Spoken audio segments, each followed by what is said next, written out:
Hello বন্ধুরা, আসসালামু আলাইকুম। কেমন আছেন আপনারা সবাই? আশা করি ভালো আছেন, সুস্থ আছেন। প্রতিদিনের মতো আমার ডেইলি লাইফের ভালো লাগাগুলো দৈনিক জীবনে চলে আসলাম শেয়ার করার জন্য আপনাদের মাঝে। আমি মুক্তা বলছি বগুড়া থেকে। শরীরটা ভালো না বন্ধুরা, আমি হোস্টেলে যাওয়ার পর থেকে জ্বর লেগেই আছে, শুকনা কাশি, জ্বর। তারপরে মেডিসিন নিচ্ছি, জ্বর কমতেইছে না। তো আজকে মেডিসিন খাওয়ার পর যদি না কমে তো হাজব্যান্ড বলছিল যে অ্যান্টিবায়োটিক নিয়ে আসবে। শুকনো কাশি, এমন অবস্থা, কাশতে কাশতে বুকে ব্যথা হচ্ছে, তার মধ্যে জ্বর। আজ 3 দিন ধরে তো টোটাল কোনো কিছু খাচ্ছি না। তো জ্বর, তারপরও আর কি হাজব্যান্ড দেখেন আম নিয়ে আসছে। এটা আর কি বাড়ি ভোগ আম বলে। তো আমরা তো বাসাতে থাকি, আমাদের তো আম কিনেই খেতে হবে, তাই না? আমাদের তো আর এখানে ভাড়া বাসায় গাছের আম পাবো না। বাড়িতে গেলে হয়তো নিয়ে আসা যাইতো। তো হাজব্যান্ডের আম খেতে ইচ্ছা করতেছে, তাই আর কি আম নিয়ে আসছে। বাড়ি ভোগ না বাড়ি ফল কী জানি এই আমটা বলে। আমটা নাকি খুবই সুস্বাদু খেতে। নিয়ে এসেছে আর কাঁঠাল নিয়ে এসেছে। তো হাজব্যান্ডকে বলতেছিলাম যে আম কাঁঠাল নিয়ে আসছো। আমার তো আম কাঁঠাল দেখে আরও জ্বর বেড়ে গেল। আর কাঁচা শক্ত শক্ত, পাকা আমি শক্ত শক্ত না হলে আমার মেয়েরা খায় না। আম যখন পেকে নরম হয়ে যায় ওই আমার মুখে নেয় না, আমার মেয়েও আমার হাজব্যান্ডও। তো একটা কাঁঠাল নিয়ে এসেছে। কাঁঠাল যদিও ততটা কেউ খাই না, আমি না কাঁঠাল খুলতে পারি না, কাঁঠাল ভাঙতে পারি না। হাজব্যান্ড নিয়ে আসলে যদি কাঁঠাল ভেঙে 1-2 কোয়া দেয় তবে খাই, তাছাড়া আমি কাঁঠাল খাই না। আমার কাঁঠাল ভাঙাটা একবারে বিরক্তকর, পাহাড় সমতুল্য এরকম লাগে। তো যাই হোক, হাজব্যান্ড বলছে সকালবেলা মুড়ি দিয়ে কাঁঠাল খাবে। আমার শরীরটাও ভালো না। তো বাজারগুলো আনছে, এদিকে 3 কেজি রুই মাছ নিয়ে আসছে, 2টা মাছে 3 কেজি হয়েছে। তো আমার জ্বর সবসময়, এমনিতেও হাজব্যান্ড আমার সুবিধার জন্য মাছ বাজার থেকেই কেটে নিয়ে আসে, শুধু ছোটো মাছ আটকে আস্ত নিয়ে আসে।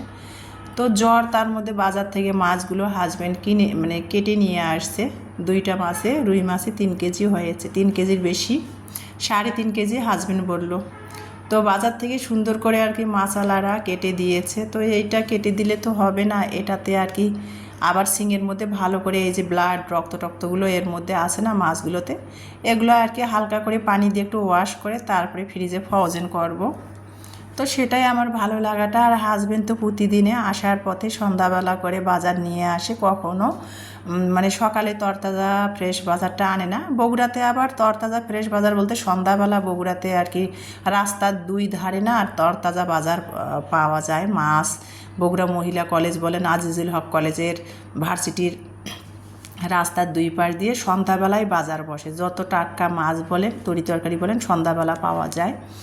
তো যাই হোক বন্ধুরা, তো ওটা ছিল গতকালকের সন্ধ্যাবেলার। বলতে আমি তো 2 দিন ধরে অসুস্থ, এত জ্বর, মাথা তুলে দাঁড়াতে পারতেছি না।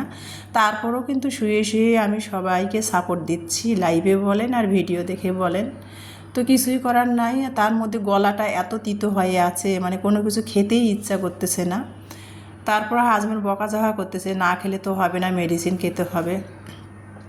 কোনো কিছু খেতে না করলে জোর করে কিছু খেতে ইচ্ছা করে বলেন তো? শরীরটা ভালো লাগে না, এত ঠান্ডা। এই গরমের মধ্যে আমি কাঁথা গায়ে দিয়ে সবসময় শুয়ে আছি। তো এই ভিডিওগুলো আমার 2 দিন আগের, 2 দিন আগে আমার জ্বরটা কম ছিল, 2 দিন আগের ভিডিও করা ছিল। আর আমি না সবসময় ভিডিও আর কি 2টা 3টা করে মোবাইলে ইনটেক রেখে দেই। বিপদ আপদ তো বলে আসে না, তখন আর কি ভিডিওগুলো আমি শেয়ার করে থাকি। তো এই যে 2 দিন আগের করা ভিডিও, সেটাই আপনাদের মাঝে শেয়ার করতেছি। শরীর ভালো না বন্ধুরা, আজকে সারাদিনে কোনো কাজ করি নাই। ফ্রিজে তরকারি ছিল, সেটাই আর কি গরম করে দিয়েছি হাজব্যান্ডকে আর মেয়েকে বাসায়। তো এই যে মেয়ে আর কি সকালবেলা আর কি স্কুলে যাচ্ছিল, আর আমি আর কি একটু দুধ দিয়ে সেমাই রান্না করে দিলাম। সেমাইটা একটু টেলিয়ে নিয়ে দুধের মধ্যে ময় মশলা দিয়ে, চিনি দিয়ে, দুধটা ভালো করে ফুটিয়ে নিয়ে সেমাইটা দিয়ে একটু ঘি দিয়ে সেমাইটা রান্না করলাম। আর ফ্রিজে আটা ছানা ছিল, তো সেটাই আর কি ইলমাকে একটা পরোটা ভেজে দিছি। ইলমা পরোটাটা খায় নাই, আধখান খেয়েছে। আর ইলমার বাবা ওই যে আম নিয়ে আসলো, দেখলেন না, অফ ক্যামেরাতে আম দিয়ে মুড়ি খেয়েছে সকালবেলা। আর আমার তো কোনো কিছু খেতে ইচ্ছা করতেছে না, আমার শরীরও ভালো লাগতেছে না। তো যাই হোক, মেয়ে আর কি হাজব্যান্ড আগেই চলে গেছে, যে বাইকটা গ্যারেজ থেকে বের করে পরিষ্কার করে নিচে দাঁড়াইছিল, আর মেয়ে রেডি হয়ে এই যে চলে গেল ওর বাবা আর কি ওকে ইলমাকে স্কুলে নামিয়ে দিয়ে ওর বাবা বগুড়া উপশহরে অফিসে চলে যাবে। তো সেটাই আর কি আমি বারান্দা দিয়ে দাঁড়িয়ে দাঁড়িয়ে ওদের ভিডিও নিচ্ছিলাম। আর চারিদিকের ওয়েদারটা দেখুন, মানে আকাশটা মানে রোদ আছেই, কিন্তু আমার ভালো লাগতেছে না, এতটা ঠান্ডা লাগতেছে। আমি যদি ফ্রেশটা সামনে আপনাদের দেখাতাম, আমি ওড়নাটা চাদরের মতো করে গায়ে দিয়ে বসে আছি, ভালো লাগছে না, শুয়ে থাকতেও ভালো লাগছে না। এই যে দেখেন সেমাই রান্না করলাম, যে হাজব্যান্ডও ঠিক মতো খেলো না, অল্প একটু সেমাই রান্না করছি, ইলমাও খেলো না। দেখেন ইলমাও খেলো না। এই যে একটা পরোটা বানিয়েছি, একটা পরোটা আর কি রুটি বানিয়েছিলাম, একটা রুটি আর কি লাসি বেঁচে গেছিলো, সেটা ফ্রিজে রেখেছিলাম। তো সেটাই ভাবলাম ইলমাকে ভেজে দেই। ওর বাবা তো সকালে মুড়ি দিয়ে আম দিয়ে খেলো, আর কিছু খাবে না বলতেছে। তো আমি ওইটা বের করে ইলমাকে দিলাম ভেজে, যে ইলমা খাবে। দেখেন একটা রুটিটাকে পরোটার মতো ভেজে দিয়ে দেখেন আধখান খেয়েছে, আধখান রেখে চলে গেছে। সেমাইটাও বাটিতে ঠিক মতো খায় নাই। এইরকম করে সকালবেলা ইলমা মানে নাস্তা খেতেই চায় না। আর ভয়েসটা দিচ্ছি বন্ধুরা, অনেক কষ্ট করে গলার খুসখুসানি মানে শুকনা কাশটা উঠতেছে, কাশটা আমি চিপে ধরে ভয়েস দিচ্ছি, এতটাই কষ্ট লাগতেছে। কি করব, মেয়েটা যদি বাসায় থাকতো, বড় মেয়েটা হাতে হাতে সংসারের সমস্ত কাজ করতো, আমার মাথায় পানি দিয়ে দিত, মাথায় তেল ঘষে দিত। আমার আজকে 3 দিন ধরে জ্বর, মাথা ব্যথা, বিছনায় পড়ে আছি। আমার বড় মেয়েটা নাই, আর ইলমা তো ছোটো, ও তো অতটা বোঝে না, এখনও ওই রকম ম্যাচুইট হয় নাই। তো কী করার, কিছুই করাই নাই। সন্তানকে মানুষ করতে গেলে তো স্যাক্রিফাইস করতেই হবে, তাই না বলেন? তো এই যে দেখেন সকালবেলা আর কি একটু এসবগুলো, যেহেতু ওষুধ খাচ্ছি, সেই জন্য ভাবলাম যে শরীরটাকে একটু ঠিক করার জন্য একটু এসব প্রতিদিনে তো সকালবেলা খালি পেটে এসবগুল চিয়াসিড তোকমা 3টা মিশ্রণ 1 গ্লাস পানিতে ভিজিয়ে রেখে খাই। আজকেও সেটা খেয়ে নিলাম, কিছু করার নাই, ভালো লাগছে না, খেতেও ইচ্ছা করতেছে না। আর ওই যে আধখান পরোটা ইলমা রেখে গেছিলো, ওইটা খেয়ে নিয়েছি আমি, আর কোনো কিছু করি নাই। খেতে ইচ্ছা করছে না, প্রতিটা খাবার তিতা লাগতেছে আমার কাছে। তো কী আর করার, হাজব্যান্ড আর মেয়ে তো আর কি, হাজব্যান্ড গেছে অফিসে, মেয়ে গেছে স্কুলে, স্কুল থেকে এসে তো আর হাজব্যান্ড অফিস থেকে এসে তো দুপুরে খাবে, তাই না বলেন? তো সেই জন্য আর কি অনেক কষ্ট করে, মাথা তুলে দাঁড়াতে পারছি না, মাথা এতটাই ভার আমার। তারপরেও অনেক কষ্ট করে চলে আসলাম রান্নাঘরে। এসে ওই যে মাছ নিয়ে এসেছে যে হাজব্যান্ড, রুই মাছ। তো সেই রুই মাছগুলো এখানে আর কি আমি 2 পিস মাছ নিয়েছি, আর 2টা মাথা নিয়েছি।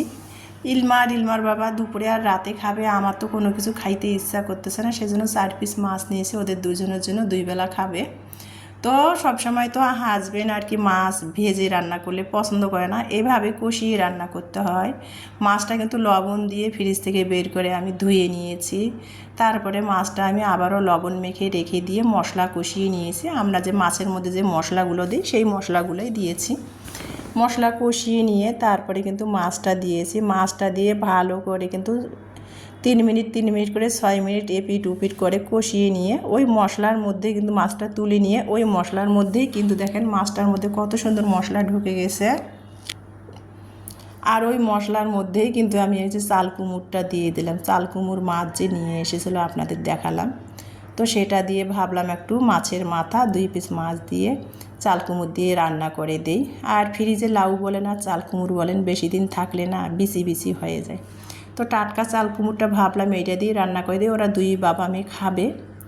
তো তারপরে দেখেন বন্ধুরা, আমি আর কি মাছটা কষিয়ে তুলে নিয়ে ওই মশলাতে চাল কুমড়টা দিয়ে কষাচ্ছি। আর এখানে আমি তো সবসময় তরকারিতে গরম পানি দিই, এখন পানিটা গরমে দিব ইন্ডাকশানে। আর এদিকে অপর সাইডে আমি মাছটা কষিয়ে নিচ্ছি গ্যাসের চুলাতে। তো তা যাই হোক বন্ধুরা, এই যে ইন্ডাকশানে পানি গরমে দিলাম, তরকারিতে দিব, এর ফাঁকে পানিটা গরম হোক, আমি তরকারিটা ভালো করে কষাই নেই।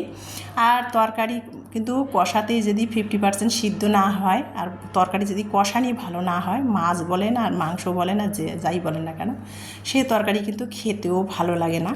যেন মাছের ক্ষেত্রে মাছের সবজিটা ভালো করে কষাতে হয়, মাংসের ক্ষেত্রে মাংসটা ভালো করে কষাতে হয়, না হলে মশলার যে আলাদা একটা স্মেল ওইটা কিন্তু আসে, আর তরকারিটা খেতে কিন্তু ভালো লাগে না। তো দেখেন তরকারিটা কষাতে কষাতে কিন্তু আমি প্রায় 50%-এর মতো সিদ্ধ করে নিব। তারপরে আমি আর কি গরম পানি তরকারিতে দিয়ে দিব। ভালো লাগতেছিল না, মেয়ে সকালবেলা ফোন দিয়েছিল, বড় মেয়ে হোস্টেল থেকে। তো মেয়ের সাথে কথা বললাম, মেয়ে বলছে আম্মু তুমি কোনো কিছু কাজ করো না, রেস্টে থাকো, আমি যেহেতু বাসায় নাই, তুমি আরও বেশি যদি হয়ে যায় তখন কে করে দেবে তোমার? ইলমা তো অনেক ছোটো, তো বোঝে না। আর বিছনায় বেশি দিন অসুস্থ হয়ে থাকলে না হাজব্যান্ডও আর কি রাগারাগি করে। আপনাদের পরিবারে আপনাদের হাজব্যান্ডরা করে বন্ধুরা? বলতে পারেন। অসুস্থ হয়ে বিছনায় পড়ে থাকলে না হাজব্যান্ডও রাগারাগি করে, ওর তখন আর ভালো লাগে না। আসলে রাগারাগি করাটা স্বাভাবিক। একটা পরিবারে যদি একজন গৃহিণী বলেন বা ঘরের কর্ত্রী বলেন বিছনার মধ্যে পড়ে থাকে না, তখন পুরুষ মানুষের না ভালো লাগে না। মেয়ে মানুষ সবসময় ঘরের মধ্যে ঘুরে ঘুরে বেড়াবে, সংসারে কাজকর্ম করবে, পুরুষদের সামনে ঘুরে বেড়াবে, পুরুষদেরকে তো দেখতেও ভালো লাগে। যখন বিছনায় মেয়েরা পড়ে থাকে না, প্রতিটা মেয়েদের ক্ষেত্রে পুরুষদের কিন্তু ভালো লাগে না। আমার মনে হয় তো সেটা, কার ঘরের পুরুষ কেমন আমি তো সেটা বলতে পারি না, আমি আমার ক্ষেত্রে বলতেছি। তো যাই হোক বন্ধুরা, তারপরে এই যে দেখেন মাছটা কীভাবে আমি রান্না করলাম। প্রথমেই কিন্তু আমি তরকারিতে গরম পানি দিয়ে ঢাকনা দিয়েছিলাম। তরকারির বলক, গরম পানি যেহেতু দিয়েছি তাড়াতাড়ি বলক এসেছে, তো মাথাগুলো দিয়ে দিয়েছিলাম যে মাথাগুলো ভালো করে ভিতরে মশলাটা আবারও ভালো করে ঢুকুক। তো দেওয়ার পর আবারও আমি 3-4 মিনিট জাল করে নিয়ে মাছের পিস 2টা দিয়ে ঢাকনা দিয়ে আবারও আমি 5-6 মিনিট জাল করে নিলাম। নিয়ে এখন চুলাটা বন্ধ করে দিলাম। দেখেন রুই মাছের মাথা আর পিস দিয়ে আমি এখানে চাল কুমড়া রান্না করলাম। তো এই যে নামাবার আগে একটু ভাজা জিরার গুঁড়া দিলাম। এখন যেহেতু ধনিয়া পাতা পাওয়া যায় না অফ সিজন, তো অফ সিজনে না আমি সবসময় তরকারিতে ভাজা জিরার গুঁড়াটা দেই। তো ভাজা জিরার গুঁড়াটা দিলাম, দিয়ে তারপরে এখন চুলার জালটা বন্ধ করে দিলাম। আর ভাজা জিরার গুঁড়াটা তরকারিতে নামাবার আগে দিলে না সুন্দর একটা স্মেল আসে, খেতেও ভালো লাগে। আর এইদিকে দেখেন আকাশটা, সকালে তো রোদ ছিল, এখন আনুমানিক 2-3টা বাজবে। দেখেন চারিদিকের ওয়েদারটা দেখুন, এমন মেঘলা হয়েছে, এখনই মনে হয় বৃষ্টি আসবে। বলতে না বলতেই আমি সিঙের মধ্যে প্লেট বাটি ধুচ্ছি রান্না শেষ করে। মুষলধারায় আর কি অনেক জোরে একটা দমকা হাওয়া দিয়ে মুষলধারায় বৃষ্টি এসে গেল। তো রান্নাঘরের জানলা দিয়ে সেটাই নিচ্ছিলাম। আর আমার তো জ্বর ঠান্ডা লাগতেছিল, তো তারপর বৃষ্টির একটু ভিডিও নিলাম। তো বন্ধুরা ভিডিওটা দেখতে দেখতে যারা এ পর্যন্ত এসেছেন একটা লাইক দেন, লাইক